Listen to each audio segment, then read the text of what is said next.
Hey guys, today I wanted to go over how you can evaluate the limit of this infinite product. Usually we encounter infinite sums that we evaluate as Riemann sums of integrals, but this is a product. So how can we turn a product into a sum, or rather a Riemann sum that will turn it into an integral?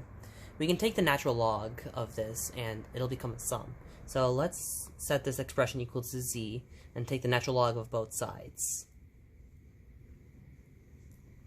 And that gives us, I'm going to rewrite this as an exponent of n plus k over n raised to the 1 over n plus k equals natural log z. And now we can use natural log properties in order to turn this into a sum that's easier to work with. So this sum becomes this product inside becomes a sum outside, and we can pull this 1 over n plus k outside.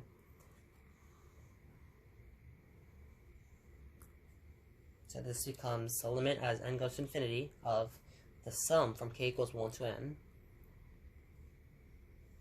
of natural log n plus k over n times 1 over n plus k. And that's, again, equal to natural log z. So now I'm going to rewrite this in order to make it easier to turn this into a Riemann sum. So we have, everything stays the same.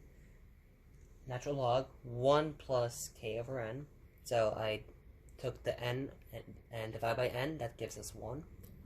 And I'll pull out an n from the denominator here, so we have 1 over 1 plus k over n times 1 over n. So here we have this and this equal to each other, and we have all the setup necessary for a Riemann sum.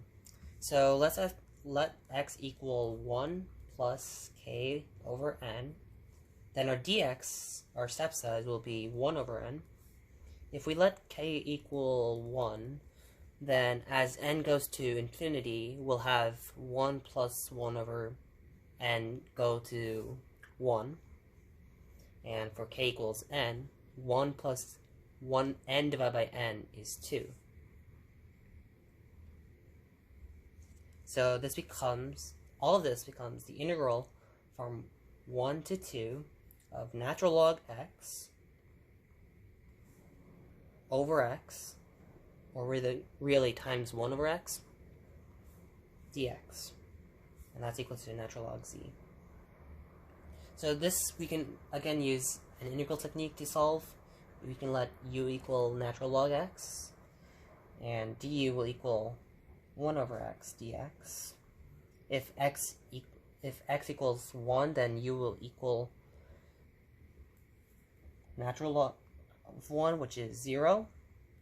And if x equals 2, then u will equal natural log 2. So this becomes the integral from 0 to natural log 2 u du equals natural log z. And this is an easy integral. It becomes u squared over 2 evaluated from 0 to ln 2 equals ln z.